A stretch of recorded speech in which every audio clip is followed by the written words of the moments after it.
Hi guys, आपका स्वागत है आपके अपने show MKJ talks for investment in Hindi में।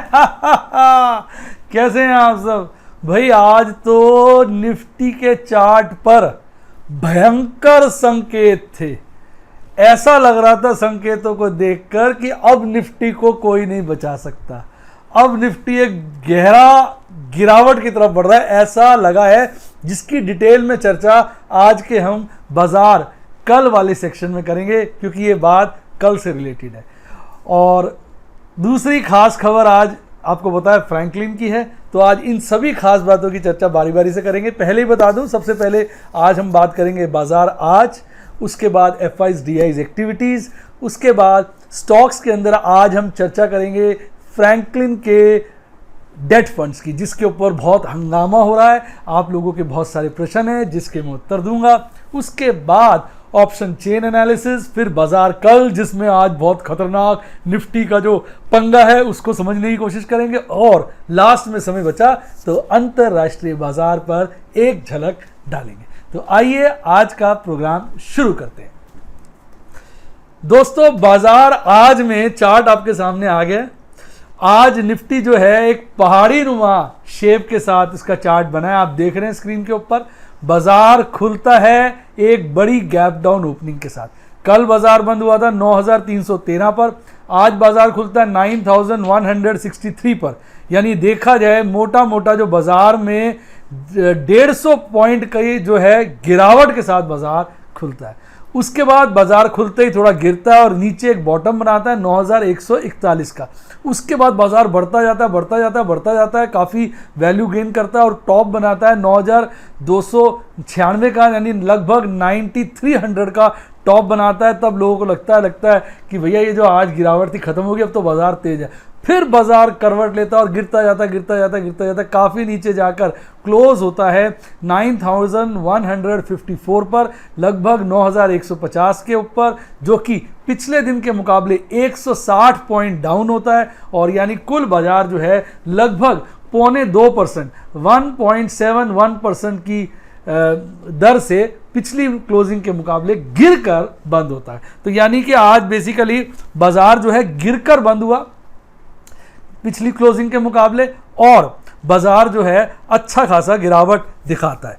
तो अगर आज हम बात करें 3% से ज़्यादा तेज स्टॉक की, तो केवल आपको दो ही स्टॉक नजर आएंगे, एक ब्रिटानिया, दूसरा रिलायंस। अगर मैं सही मायने में बताऊं, आज बाजार को इन दोनों स्टॉक्स ने बचाया। अगर ये ब्रिटानिया रिलायंस भी गिर गए होते हैं तो आज बाजार की आपकी भाषा में लग गई होती, यानी बाजार एकदम ठुक गया होता। और 3% से ज़्यादा गिरावट दिखाने वाले शेयर तो भरमार हैं, जिनके टॉप पर बजाज फाइनेंस, भारतीय इंफ्राटेल, जी एंटरटेनमेंट, बजाज फिनसर्व को आप देख सकते हो। बाकी लिस्ट लंबी है, स्क्रॉल कर रही है, देखते जाइए, एंजॉय करते जाइए। तो ओवरऑल बाजार में आज मंदी का माहौल बना रहा। आइए अब बात करेंगे अपने प्यारे राज दुलारे इंस्टीट्यूशनल इन्वेस्टर्स ने आज बाजार में क्या कहा। आज बाजार में दोनों ने जमकर बिकवाली करी और कुल मिला के 1200 करोड़ के आसपास का माल बेचकर भाग गए। एफआईज भी और डीआईज दोनों का मिला के। आज देखा जाए तो एफआईज की बिकवाली कम थी, डीआईज जो पिछले कुछ समय से नेट में माल खरीद रहे थे, आज भाई साहब अच्छा खासा माल बेच के भाग गए। यानी मौका देख के चौका लगाने वालों में से हो गए हैं हमारे इंस्टीट्यूशनल इन्वेस्टर्स। आइए स्क्रीन पर आ गया है। एफआईज की बात करें तो इन्होंने लगभग 5668 करोड़ का माल खरीदा, 5875 करोड़ का माल बेचा, नेट में अराउंड 207 यानी 200 करोड़ का माल बेचकर ये भागे। डीआईज की बात करें तो उन्होंने खरीदा माल जो है 3903 करोड़ का, बेचा जो है 4897 करोड़ का, यानी लगभग मान लीजिए 49 करोड़ हो गए, 49 हो गए ना, वो करोड़ के आसपास का माल बेचा। नेट में लगभग 1000 करोड़ का माल, एग्जैक्ट बोलूं तो 993 करोड़ का माल बेचकर भाग गए। कुल मिला के इन्होंने मिलकर 1200 यानी 1201 करोड़ की बिकवाली करी। पिछले दिन के मुकाबले देखा जाए तो पिछले में नेट में जो खरीदारी थी, आज नेट में बिकवाली है। यानी ओवरऑल आज माल बेचा गया, प्रॉफिट बुकिंग करी गई है, फ्राइडे का जश्न मनाया गया, 2 दिन की छुट्टी से पहले ही माल काट दिया गया। आइए अब इस सेक्शन में हम बात करेंगे फ्रैंकलिन की। हाहाकार मचा हुआ है बाजार में। आज जितने ज़्यादा मैसेजेस मुझे इसकी आए जिसकी कोई बात ही नहीं थी। रात को कल लगभग 2 बजे मेरी नींद खुल गई। मैंने देखा जब कुछ होने वाला होता है मेरी नींद खुल जाती। 2 बजे के करीब नींद खुली, मैंने मोबाइल पकड़ा, उसमें आदत है उठते ही मोबाइल पे एक नज़र मार लेने की। नज़र मारी तो देखा फ्रैंकलिन का मैसेज आया, वो पढ़ा तो बहुत चक्का रह गया। उसी वक्त नींद उड़ गई। सारे व्हाट्सएप मेंबर्स को उसी वक्त मैसेज किया फिर लगभग 3:30-4 बजे सो गया, फिर 8 बजे उठा। यानी कहने का मतलब कोई सिक्स सेंस है मेरे अंदर जो मुझे बता देती है कुछ गड़बड़ी है। सारे व्हाट्सएप के मेंबर्स जानते सर रात को भी लगे हुए, क्या चक्कर हो गया। मैंने कहा भैया रात को मैसेज दिख गया है तो अभी सुन लो इसकी कहानी। तो उसके बाद जो है व्हाट्सएप के मेंबर्स ने तो कम पूछा, मैंने दोपहर रात को ही बता दिया था, लेकिन यूट्यूब के ऊपर बाकी हर जगह पे एक ही कमेंट आ रहा, सर इसका बताओ क्या करना है, इसका बताओ क्या करना है। मैंने इसका स्क्रीनशॉट जो है सभी के साथ शेयर किया। तो आइए इसलिए आज अब इसकी डिटेल में चर्चा कर लेते हैं ताकि आपको बता दूं मैं ये हुआ क्या। देखिए फ्रैंकलिन की 6 स्कीम्स हैं जिनके नाम आ गए हैं। इन स्कीम में फ्रैंकलिन ने कहा है कि भाई हमने स्कीम बंद कर दी है।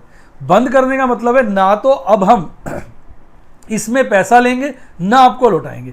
इससे आप लोग कंफ्यूज हो गए। वो एक्चुअली फ्रैंकलिन ने ये जो स्टेप लिया ना, अगर ध्यान से देखा जाए फ्रैंकलिन टेम्पल्टन ग्रुप जो है ना, मेरे को तो ओवरऑल ये फ्रैंकलिन इंडिया जो है बहुत ही बढ़िया एएमसी लगा। ये सबसे पहले डिफिकल्ट स्टेप ले लेता है। मैं इसकी तारीफ ही करूंगा, आपको अजीब लगेगा। एक्चुअली समझिए इन्होंने करा क्या। हो क्या रहा था कि डेट फंड्स की गिरती रिटर्न्स की वजह से लोगों ने रिडम्पशन करना शुरू कर दिया था। अब बाजार में लिक्विडिटी कम है, अब लोगों का प्रेशर रिडम्पशन पे आ रहा है। अब रिडम्पशन करने का मतलब होता है बाजार में बॉन्ड बेच के पैसा खड़ा करना पड़ता है। जब बॉन्ड बेचने का प्रेशर होता है तो बाजार में क्या होता है, बॉन्ड्स के रेट गिर जाते हैं, पैसे कम मिलते हैं। और बहुत ज़्यादा प्रेशर हो तो बाजार में मिल ही नहीं रहा होता माल, ज़बरदस्ती बेचने की कोशिश करोगे, कोई खरीदार ही नहीं है, ज़बरदस्ती बेचोगे तो भाव बहुत गिर जाता है। और अगर भाव बहुत गिर जाता है तो पैसा कम आता है, पैसा कम आता है तो फिर जो फंड होल्डर्स हैं जिनके पास यूनिट्स हैं उनको नुकसान हो जाता है। तो इसलिए फ्रैंकलिन ने कहा भाई हमारे शॉर्ट टर्म वाले फंड हैं, हमें तो कंपनी से पैसा मिल जाएगा, हम जबरदस्ती बाजार में इसका रिडम्पशन क्यों करें। तो उन्होंने कहा भाई हम इसको बंद कर रहे हैं, हम कंपनी से जैसे जैसे इनकी मैच्योरिटीज पूरी होंगी पैसा इकट्ठा करेंगी और वो पैसा हम यूनिट होल्डर्स को धीरे धीरे करके, स्टैगर्ड वे बोलते हैं, मतलब बीच बीच में रुक रुक के पैसे देके हम सबके लौटा देंगे। तो देखा जाए तो ये मोटा मोटा एक फायदे की बात है। इसके साथ साथ फ्रैंकलिन वालों ने यह भी कहा है कि हम इस दौरान 24 अप्रैल के बाद से कोई एएमसी चार्जेस भी नहीं लेंगे। मतलब देखा जाए, अगर ईमानदारी से देखा जाए तो अच्छा स्टेप ही है। अगर ईमानदारी से, हाँ इसमें समस्या ये हो गई कि अब जैसे हमें सदा लगा रहता था कि हम जब चाहे रिडीम कर सकते हैं, 1-2 दिन में पैसे आ जाएंगे, अब वो आएंगे नहीं, पैसे अपने हिसाब से आएंगे, धीरे धीरे करके आएंगे। तो वो तो कष्ट इसमें पैदा हो ही गया है। लेकिन ओवरऑल ऐसा नहीं है कि आपको पैसा नहीं मिलेगा, ऐसा मेरा मानना है। अब बाद में कल को कोई फंड मैनेजर ही चोर निकल जाए, एएमसी चोर निकल जाए, मैं इनकी बात नहीं कर रहा, किसी भी फंड की बात कर रहा, तो भाई साहब मैंने कौन सी किसी से गारंटियां ले रखी हैं। मैं आपको एक आम ओपिनियन दे रहा हूं अपना, एक कि भाई मैं क्या सोचता हूं, जो मेरे मन की भावना है। मेरा भी फ्रैंकलिन में पैसा लगा हुआ है और मैं भी फंस गया हूं बुरी तरह से। तो इस वक्त तो हालात खराब ही है, शेयरों को देखोगे तो नुकसान है और डेट फंड्स में देखोगे तो पैसे ब्लॉक हो रहे हैं। तो ये इसमें समस्या आ गई है। लेकिन ऐसा कुछ नहीं है कि वो जो है आपको पैसा मार जाएंगे। जहां तक मेरा विश्वास है ये फंड ठीक है, ऐसा मुझे लगता है। बाकी देखिए फिर वही बात है, कोई चोर हो जाए तो मैं उसकी गारंटी ले नहीं सकता। बाकी मुझे लगता है ये फंड अच्छा है, ठीक ठाक है, ये हमारे पैसे समय से लौटा देगा। मैं भी उसी किश्ती में सवार हूं जिसमें आप हैं। तो ओवरऑल इतनी चिंता की बात नहीं है, दुख की परेशानी की बात जब पक्की है। अब कल को हमें स्विच मारना, हमने तो डेट फंड में पैसे किस लिए डाले थे कि इक्विटी बाजार गिरेगा, डेट से निकाल के इक्विटी में डाल देंगे, स्विच मार देंगे, यही सोचा था। अब अगर इक्विटी मार्केट गिर जाती है और डेट फंड से पैसे नहीं निकाल पाते तो फंस गए ना। तो ये दिखते, ये परेशानी तो देखो आपके और मेरे सामने आ गई है। अब हमारे पास एक ही रास्ता, या तो रोते रहें, दुखी होते रहें, या फिर मेरी तरह मुस्कुराते रहें। जो होगा देखा जाएगा। प्रभु हमारे साथ हैं, प्रभु का जो हाथ है वो हमारे सर पर है, ये मानकर भगवान को याद करके शांति बनाए रखें। इसके अलावा मुझे तो कोई ऑप्शन नज़र नहीं आता। बाकी अगर आपको ज़्यादा दिक्कत है और डेट फंड्स हैं, आप उसमें रिडिम्पशन करना चाहें तो कर सकते हैं। पैनिक होकर करने की मेरा ख्याल ज़रूरत नहीं है। कोई ना कोई आरबीआई भी इस पर गाइडलाइंस लेके आएगा, क्योंकि इस तरह से अगर चीज़ें ख़राब होती जाएंगी और आरबीआई हाथ पे हाथ धर के बैठा रहेगा तो भाई साहब फिर तो वो ग्रेट डिप्रेशन ऑफ 1929-30 आ जाएगा। फिर तो वही वाला आ जाएगा, ग्रेट डिप्रेशन। अगर आरबीआई ऐसे हाथ पे हाथ धर के बैठा रहा ऐसे कि नहीं मैं कुछ नहीं करूँगा। उस वक्त क्या था, फेडरल जो था आपका यूएस का, उसने कुछ किया ही नहीं था। वही बेसिकली एक प्रकार की, जैसे हमारे यहाँ आरबीआई सारा मॉनिटर करता है, वहाँ की वो उस तरह की उनकी मॉनिटरिंग बॉडी है, ऑल्दो वो प्राइवेटाइज्ड है, पर जो भी है मतलब उसने कुछ नहीं किया, वो ऐसे बैठी रही। तो उसके बाद मैंने आपकी एक वीडियो भी बनाई है, आप देखना, इसमें मैंने ग्रेट डिप्रेशन के ऊपर, उस वीडियो से आपको जानकारी मिलेगी। तो आज जो है हमारे फाइनेंशियल इंस्टीट्यूशंस जो है, मॉनेटरी बॉडीज जो है, सरकारें हैं, वो सजग हैं, वो ऐसा नहीं है हाथ पे हाथ धर के बैठी रहती। तो कुछ ना कुछ इसमें गाइडलाइंस ले आएंगे जिससे हमारी समस्या का समाधान हो जाएगा। खुद आरबीआई बाजार में लिक्विडिटी बढ़ाने की कोशिश कर रहा है, पर देखिए हालात चिंताजनक तो हैं। जब मैं आपसे कहता हूँ निफ्टी 6000 आ जाएगा तो उसकी कोई वजह है ना साहब, कोई वजह है ना। दावे से कहता हूँ, क्यों कहता हूँ, ये वो बातें जो आप लोग देख नहीं पाते, जिनका मुझे आइडिया होता है। आप लोग इसलिए परेशान हो जाते हैं क्योंकि आपको पता ही नहीं होता ऐसा हो सकता है। मुझे अंदेशा होता है शायद ऐसा हो जाए, तो जब वो होता है तो मैं परेशान होता हूँ, लेकिन उतना नहीं होता जितना आप होते हैं। क्यों? क्योंकि मैं सजग होता हूँ, मैं पहले से डिस्काउंट करके चलता हूँ, ये भी पंगा हो सकता है। जैसे अभी मैं मान के चलता हूँ कि बाजार 6000 क्या बहुत नीचे आ जाएगा, जब वो आ जाएगा तो मैं अचंभित नहीं होऊंगा, चौंकूंगा नहीं। पर आप में से जो लोग ये मान के बैठे हुए नहीं बाजार तो गिरेगा ही नहीं, बाजार तो गिरेगा ही नहीं, बाजार तो गिरेगा ही नहीं, जब बाजार गिर के 6000 आ जाएगा तो उनको शौक लग जाएगा, धक्का लग जाएगा, हो ऐसा तो हमने सोचा नहीं था। तो ये तो अपनी अपनी सोच है ना, अपनी अपनी तैयारी है। मैं तो हर बुरे वक्त के लिए पहले से सोच के कहीं ना कहीं मेंटली तैयार बैठो। फिजिकली कौन सा मुझे किसी से लड़ाई करनी है, मेंटली तो अपने आप को समझाना है, मेंटली तैयार बैठा हूं ताकि अगर ऐसा वक्त आ जाए तो ये ना हो कि मैं पागल हो जाऊं, मैं बेहाल हो जाऊं। इस तरह से मैं अपने आप को समझ के, सोच के, शांति बना के बैठा हूं, चेहरे पे मुस्कुराहट रख के बैठा हूं, ताकि मेरे परिवार के लोग, मेरे ये आप परिवार के लोगों की जब मैं बात करता हूं तो आप सभी उसमें आ जाते हैं। अगर मैं भी YouTube के चैनल पे रोता हुआ, परेशान, दुखी आऊंगा तो आपके तो हौसले ही टूट जाएंगे। मेरी मुस्कुराहट से मैं देखता हूं कितने लोगों के हौसले बंध जाते हैं। वो कहते हैं सर यार, सर जब मुस्कुरा रहे हैं तो हम भी मुस्कुराएंगे। तो भैया इसका मतलब ये आपने हौसला रखना है। जब समय खराब होता है, हौसला एक ऐसी चीज होती है जो हमें बचाए रखता है। मुझे इस बात की परवाह नहीं कि पैसे का फायदा होगा या नुकसान होगा, ईमानदारी की बात ये, मैं ये चाहता हूं कि हमारे हौसले बंधे रहे, हम मानसिक रूप से और शारीरिक रूप से ठीक रहें, इतना घबराएं, इतना पैनिक ना कर लें कि हमें कोई प्रॉब्लम ही हो जाए। इस चीज़ से मैं बचना चाहता हूं। इसलिए वो लोग जो परेशान करते हैं, मैं उनसे बात भी ज़्यादा नहीं करता। मैं कहता है ये स्ट्रेस बढ़ाते हैं, इनको इग्नोर करो और अपना जो है मज़े करो, खुश रहो। यही मेरी आपको इस मुश्किल वक्त और मुश्किल घड़ी पे सलाह है कि इतनी चिंता मत करो, फ्रैंकलिन के पैसे भी आ जाएंगे। जिसके पैसे आने होते हैं ना, भगवान उसके साथ होता है, वो हमारे साथ हमारा न्याय करेगा। तो ये मेरा ओपिनियन था फ्रैंकलिन के ऊपर। 6 स्कीम्स है, वो स्क्रीन पे आ गई हैं, आप देख लीजिए। नाम लेके क्या फ़ायदा है, सारी की सारी स्कीमें स्क्रीन पे आ गई, नाम ले लेके जोड़ने से क्या मिलेगा, तो आप देख सकते हैं। और मेरे हिसाब से स्टैगर्ड वे में वो पैसा दे देंगे। वैसे ये एक प्रूडेंट डिसीजन है, मैं कहूँगा। पेनफुल है, अलग बात है, पर प्रूडेंट है। तो उम्मीद करता हूँ फ्रैंकलिन को लेके जो आपकी जिज्ञासा थी वो दूर हो गई होगी। आइए अब इस सेक्शन में बात करेंगे किसकी, ऑप्शन चेन एनालिसिस की। यार ऑप्शन चेन एनालिसिस तो नए नए चीजें दिखा रही है, बिल्कुल ही चीजें बदल जाती है। आपको पता है हम यहाँ 3 तरह से बात करते हैं। पहले हम बात करते हैं कॉल की। मैं थोड़ा सा क्लियर भी कर देता हूँ, कई फॉलोअर्स कहते हैं सर हमें कम समझ में आता है, मैं बता देता हूँ। देखो, जहां पे कॉल का सबसे ज्यादा ओपन इंटरेस्ट होता है वो बन जाता है रेसिस्टेंस का पॉइंट, यानी कि ऐसा हो जाता है कि बाजार इससे ऊपर नहीं जा पाएगा। और जहां पे पुट का सबसे ज्यादा ओपन इंटरेस्ट होता है वो बन जाता है सपोर्ट पॉइंट, यानी बाजार इससे नीचे नहीं गिरेगा। तो कॉल और ऑप्शन की डिटेल देख, कॉल और पुट की डिटेल देखकर हम यही जानने की कोशिश करते हैं कहां पर हमारा जो है रेसिस्टेंस और कहां पर हमारा जो है सपोर्ट है, ये जानने की कोशिश करते हैं। अब आप देखिए, आपको क्लियर हो जाएगा।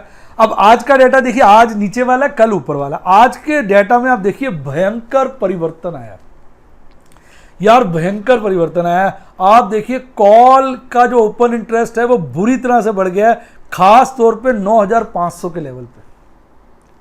9500 के लेवल पे एक बहुत ज्यादा कॉल राइटिंग हुई है, जो इस बात का पूरी तरह से संकेत दे रही है कि 9500 एक स्ट्रॉन्ग रेसिस्टेंस बन गया है। बाजार को इसके ऊपर जाना है तो कमर तोड़ के मेहनत करनी पड़ेगी, तब जा पाएगा।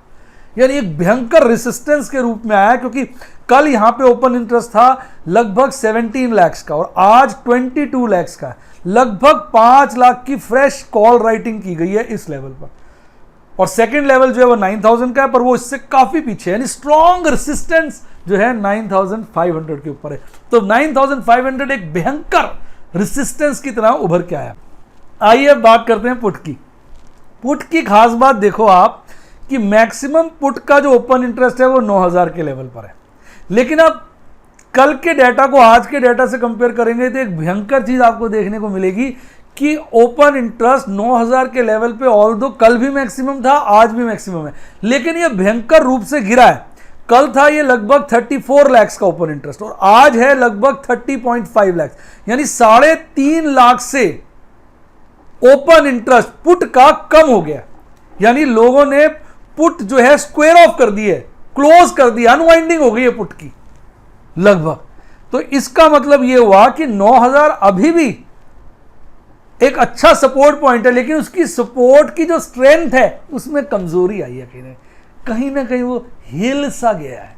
आपका क्या विचार है कमेंट में बताइए, आप मेरी बात से सहमत हैं कि नहीं।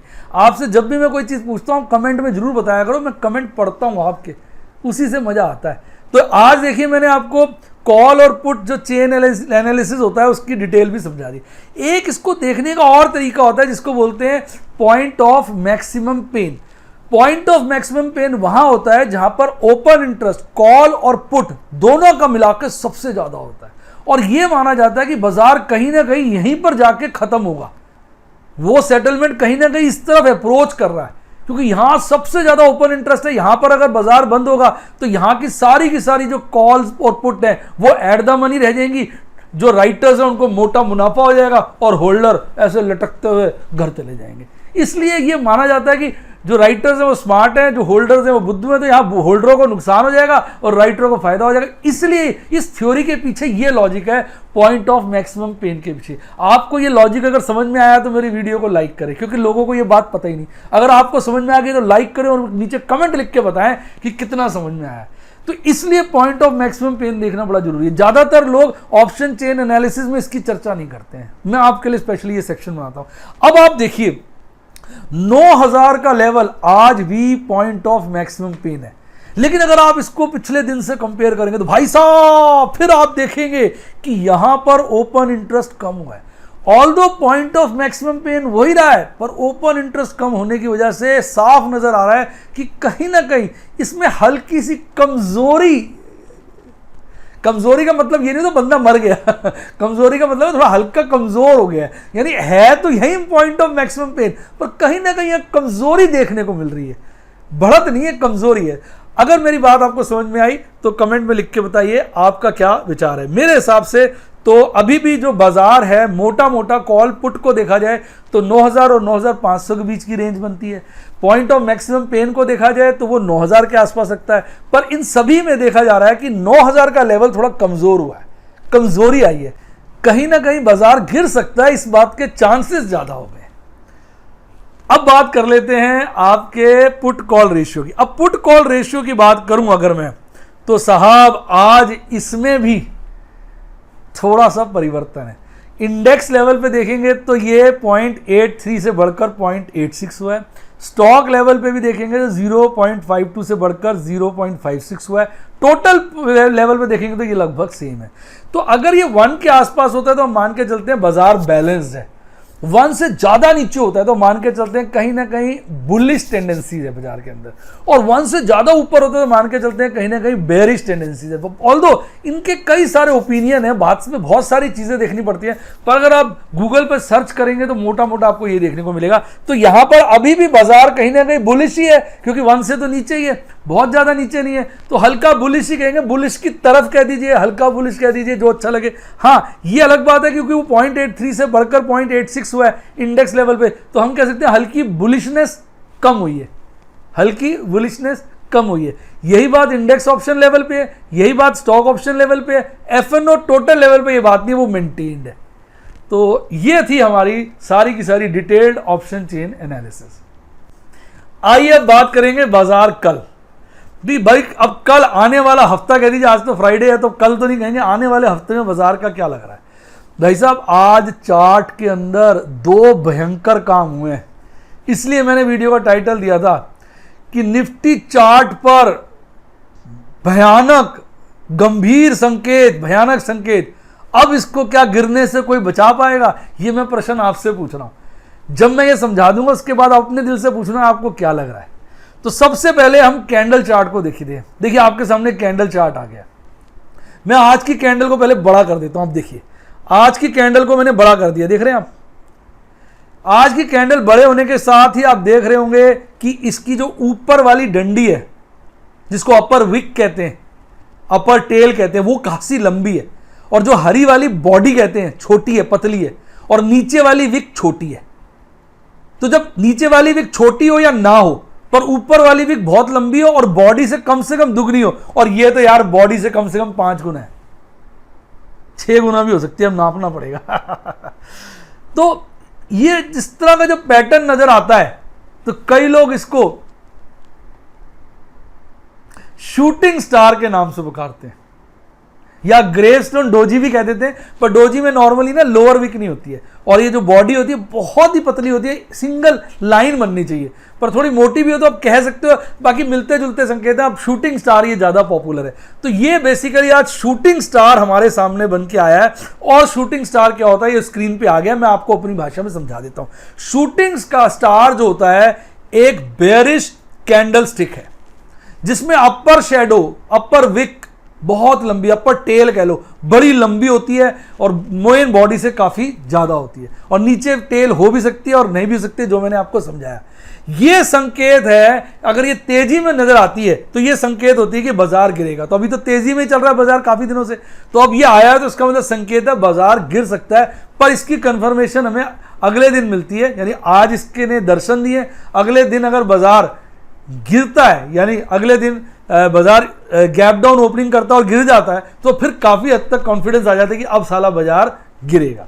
तो ये देखिए मैं आपके लिए खास पॉइंट लेके आया हूं 4, ताकि आप कहते हो कि सर आप कैंडलस्टिक अच्छा समझा रहे, थोड़ा डिटेल में समझा दिया करो, तो मैं अब डिटेल में ही देखो समझा रहा हूं। पहली बात ये बताया जा रहा है कि ये एक इंडिकेशन है पहले पॉइंट में कि बाजार अब गिर सकता है। अब ये सब मेरी ओपिनियन नहीं है, जो हमारे टेक्निकल एनालिस्ट लोग कहते हैं, जो पढ़ाई करते हैं, मैं वो समझा रहा हूं आपको उन्हीं की भाषा में, ताकि आपको ये ना लगे सर अपने मन से बता रहे हैं। ये मैं आपको अपने जो एक्सपीरियंस है वो तो मैं उसमें जोड़ ही देता हूं अपनी समझाने में, लेकिन मैं बातें वही बता रहा हूं जो लोग सभी ज्यादातर लोग मानते हैं। दूसरा, अगर इसमें होता क्या है, बेसिकली इसमें हुआ क्या, आप ध्यान से देखिए कैंडल में हुआ क्या। पहले बाजार खुला, थोड़ा सा गिरा, फिर बाजार चढ़ गया, बहुत चढ़ गया। अब इसका मतलब क्या हो गया कि बुल्स जो है वो शक्तिशाली हो गए, वो बाजार को ऊपर ले गए खींच के। तो इसका मतलब बुल्स भारी पड़ गए। लेकिन अब क्या हुआ, बाद में जाते जाते बेयर्स में एक अजीब सी शक्ति आ गई। जितना वो बाजार को ऊपर ले गए थे, बेयर्स उसको खींच के दबा के जोर से माल बेचते गए, दबा के नीचे ले आए, और बाजार जहां से चला था वहां से हल्का ही ऊपर बंद हुआ। तो अब पूरी इस बात का निचोड़ निकालो, क्या निचोड़ निकला? निचोड़ ये निकला कि बुल्स जरूर शुरू में भारी रहे थे, पर बाद में बेयर्स ने उनकी तो बैंड बजा दी और बाजार को नीचे ले आए। तो कहीं ना कहीं जाते जाते बेयर्स ने कह दिया कि हम भी जिंदा हैं, हमारे शरीर में भी खून में गर्मी है। तो अब ये गर्मी वाकई है कि नहीं, अब ये अगली कैंडल में पता चलेगा ना। तो ये चीज जो होती है शूटिंग स्टार की, यही सब बातें लिखी है कि अगर अब मान लो मंडे को बाजार तेज हो जाता है, तेज खुलता है, फिर हम कहेंगे यार ये शूटिंग स्टार साला बुद्धू वाला था, जिसको आप अपनी भाषा में कहते हो फुद्दू बना दिया, बुद्धू बना दिया, उल्लू बना दिया, ये तो बेकार था, धोखा दे दिया, फेक था, आप भी कह सकते हैं। अदरवाइज अगर मंडे को भी बाजार गिरता है तो इसका मतलब ये सराहनीय है, यानी ये सही इंडिकेटर था और आने वाला वक्त खराब हो सकता है। तो आज जो मैंने कहा ना भयंकर संकेत थे, सिर्फ इस वजह से नहीं कहा, आज मैंने एक और भयंकर संकेत निफ्टी के चार्ट्स में देखा। अच्छा ये बताओ, मजा आ रहा है आपको टेक्निकल में? अगर मजा आ रहा है तो लाइक का बटन दबाओ यार, नहीं आ रहा तो मत दबाओ। मजा आ रहा है लाइक का बटन दबाओ, कमेंट करो सुपर डुपर, थोड़ा लगे तो सही यार, मैं मेहनत कर रहा हूं, कुछ फायदा हो रहा है। अब मैं आपको एक दूसरा संकेत दिखाता हूं, ये नई चीज दिखा रहा हूं, ये आपके सामने आ गया स्क्रीन पे। इसको बोलते हैं राइजिंग विजेट। मैं अपनी भाषा में समझाऊंगा, मैं ये इसलिए दिखा देता हूँ थोड़ा स्क्रीनशॉट वगैरह, ताकि आपको पता चल जाए कि सर ने जो है अपना जो है थोड़ा सा डेटा आपको जो यूट्यूब पे अवेलेबल है, गूगल पे अवेलेबल है, वो सर ने बताया, आपको लगे कि हाँ भाई सर जो है हमें एकेडमिक नॉलेज ठीक दे रहे हैं। आपका मन करे तो आप पॉज करके स्क्रीनशॉट लेके पढ़ भी सकते हैं, इसलिए मैं दिखाई तो समझाऊंगा मैं अपनी भाषा में, क्योंकि ये भाषाएं जो होती हैं बेकार है, आपको समझ में नहीं आएगी। तो अब देखो ये राइजिंग विजेट क्या होता है, आप देखो राइजिंग विजेट क्या होता है। भाई साहब राइजिंग विजेट जो होता है वो एक गजब की एक मतलब इंडिकेटर है। अगर बाजार मंदी के दौर पे, चार्ट पे देखो, ये जो भी चार्ट में दिखा रहा हूं, ये एक्चुअल चार्ट नहीं, एक्चुअल चार्ट भी दिखाऊंगा। देखो इसमें दिखा रहे हैं बाजार गिर रहा है, फिर बाजार गिर रहा है, फिर बाजार चढ़ा गिरा चढ़ा गिरा चढ़ा ऊपर की तरफ चला गया। तो जो हमने दो लाइनें बनाई ऊपर के टॉप्स जोड़ते हुए और नीचे के बॉटम जोड़ते हुए, तो लाइनें कुछ ऐसी बन गई, दोनों लाइनें ऊपर की तरफ जा रही हैं पर पीछे से चौड़ी है, आगे से जाके मिल जाती है। तो मतलब आखिर तक मिल जाएंगे अगर उनको खींचते जाओगे। तो जब ऐसा पैटर्न बन जाए कि लगे कि लाइनें आगे जाके मिलने वाली है, तो उससे पहले ही, मिलने से पहले ही कभी भी बाजार भयंकर गिरावट दिखा सकता है। यानी राइजिंग विजेट अगर बाजार में बेरिश पीरियड के दौरान आ जाता है, तो एक बहुत लोगों का मानना है टेक्निकल्स का कि बाजार में एक भारी मंदी आ सकती है। अब आप सोच रहे होंगे सर ने अच्छी थ्योरी बताई यार, मजा आ गया, पर बता क्यों रहे हैं भाई? इसलिए बता रहे हैं, चार्ट तो देखो आज का। आज मैं चार्ट लेके आऊं, देखो जरा इसको, देखो ये देखो अपने निफ्टी का वन डे चार्ट, लगातार बाजार गिर रहा है। आपको लगेगा वो चार्ट बिल्कुल यही वाला है, लगातार बाजार गिर रहा है और बीच में वही ऐसे करके कैंडल्स बनी और देखो ऐसे मैंने इसको जोड़ा टॉप और बॉटम को, देखो आपका विजेट बन रहा है कि नहीं बन रहा, राइजिंग विजेट। ईमानदारी से कमेंट में बताओ राइजिंग विजेट बन रहा है कि नहीं बन रहा है। पॉज करो और कमेंट में बताओ, और मजा आ रहा है तो लाइक करो, बताओ जरा बना है कि नहीं बना है। ऐसे करके विजेट बनाया देखो आप। अब मैं इस विजेट को और नजदीक ले आता हूं, बड़ा स्क्रीन ले, अब देखो ये काफी मैं नजदीक ले आया। तो ये एक इंडिकेशन दे रहा है कि भाई साहब आज नहीं तो कल, वो एक पुरानी कहावत है जो मैं बोलता हूं, बकरे की मां कब तक खैर मनाएगी। यानी अब ये बाजार ये कब तक खैर मनाएगा, अब कैसे बच पाएगा जब इतना स्ट्रॉन्ग बियरिश माहौल के अंदर, इतना स्ट्रॉन्ग बियरिश माहौल के अंदर आपका राइजिंग विजेट बन रहा है। तो अब आपका क्या ख्याल है मुझे बताइए, ताकि मैं समझ पाऊं कि आपको मेरी बात जची कि नहीं जची। तो ये मैंने आपको दो चीजें दिखाई, कैंडल स्टिक चार्ट दिखाया, उसमें तो भाई साहब शूटिंग स्टार बन गया, वो भी एक बेरिश ट्रेंड रिवर्सल बताता है। और मैंने आपको राइजिंग विजेट भी दिखा दिया बन रहा है। अभी मैंने आपको जो फैक्ट है वो बताया, और उसके साथ साथ अब बात कर लेते हैं थोड़े एमएससीडी। एमएससीडी में देखो, वो जो एमएससीडी की सिग्नल लाइन है और जो लाल लाइन है वो सिग्नल है, और एमएससीडी लाइन काली है। तो काली वाली लाइन लाल लाइन के ऊपर से ऐसे बंद कर रही है, नोट करो, और उसके ऊपर बाज देखो वो लाल होते जा रहे हैं और छोटे होते जा रहे हैं। यानी जो उसकी बुलिशनेस है वो खत्म हो रही है, और अब वो एक बेयरिश क्रॉसओवर बनाएगा। अब ऐसा लग रहा है कि जो काली लाइन है ऊपर से लाल लाइन को काटेगी और नीचे चली जाएगी। तो जैसे ही लाल लाइन को नीचे काटेगी तो उसको बोलते हैं बेयरिश क्रॉसओवर। तो एक बेयरिश क्रॉसओवर बनने वाला है।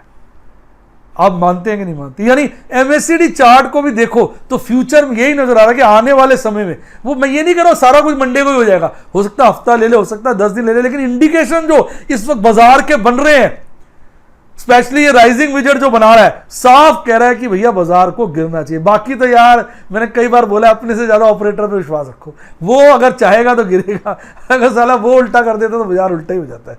उसके बाद अगर आप आरएसआई पे देखें तो आरएसआई तो अभी भी जो है मीडियम पे ही चल रहा है, 49 पे।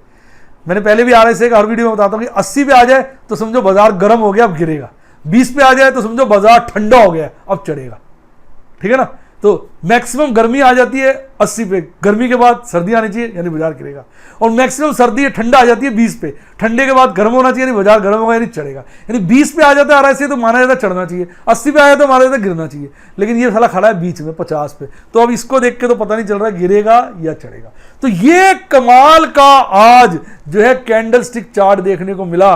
आज कमाल का जो है निफ्टी का चार्ट है, इसमें इतने भयंकर दो संकेत, एक शूटिंग स्टार और सबका बाप राइजिंग विजेट नजर आ रहा है, जो ये कह रहा है कि भैया हो सकता है भारी गिरावट देखने को मिले। जो लोग गिरावट का इंतजार कर रहे हैं शायद उनकी लॉटरी लग जाए, ऐसा लगता है। बाकी समय और वक्त बताएगा।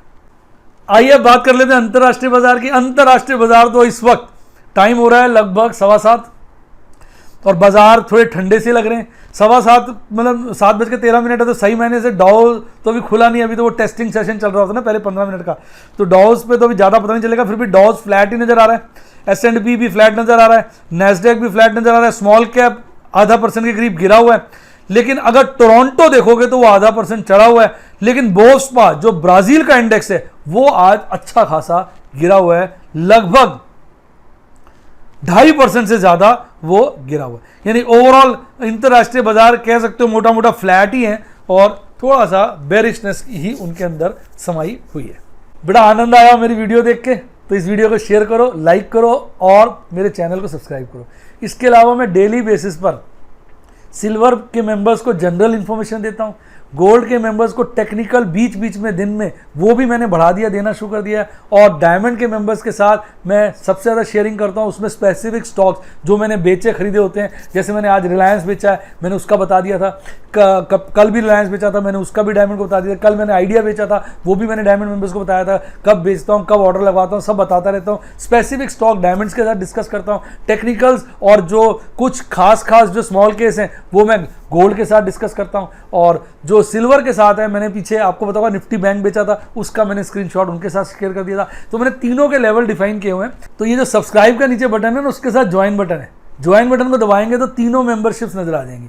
उनके सारे लेवल्स लिखे हुए हैं, अपने लेवल्स के हिसाब से। जिस तरह की आप एजुकेशन चाहते हो, आप समझना चाहते हो बाजार की जिस तरह के फीचर्स को, और उसके रिलेटेड मेरे इन्वेस्टमेंट स्क्रीनशॉट देखना चाहते हो, तो आप उस मेंबरशिप को लें। मैं फिर क्लियर कर दूं कि मैं आपको प्योर एजुकेशन देता हूं, कभी एडवाइस नहीं करता कि आप ये करो, आप वो करो। एडवाइस नहीं करता हूं, मैं समझा देता हूं बाजार क्या है क्या नहीं है, और एडवाइजरी का काम जो होता है वो मैं आपके ऊपर छोड़ देता हूं, क्योंकि मेरा मानना है कि आप अपने सबसे बड़े एडवाइजर हो। इसके साथ अगर आप एजुकेशन को एक नई सीमा पे ले जाना चाहते हैं, जहां आप अपनी समस्याएं, डाउट्स, स्टॉक मार्केट से रिलेटेड टर्मिनोलॉजी, दिक्कतों को समझना चाहते हैं, नॉलेज एजुकेशन बढ़ाना चाहते हैं, तो आप मेरे व्हाट्सएप के सफायर और रूबी के मेंबर बन सकते हैं। जिसके लिए आप मुझे व्हाट्सएप करिए, व्हाट्सएप नंबर डिस्क्रिप्शन बॉक्स में दिया हुआ, मेरा स्टाफ आपकी मदद करेगा। इसके अलावा अगर आपको डीमेट अकाउंट खुलवाना हो, शेयर्स के लिए डीमेट खुलवाना हो या म्यूचुअल फंड खुलवाना हो, तो सबके लिंक डिस्क्रिप्शन बॉक्स में, वहाँ से लीजिए। कोई दिक्कत आए मेरे स्टाफ को कॉल करिए, वो आपको मदद करेगा। और अच्छी किताबें पढ़नी है तो उनका लिंक भी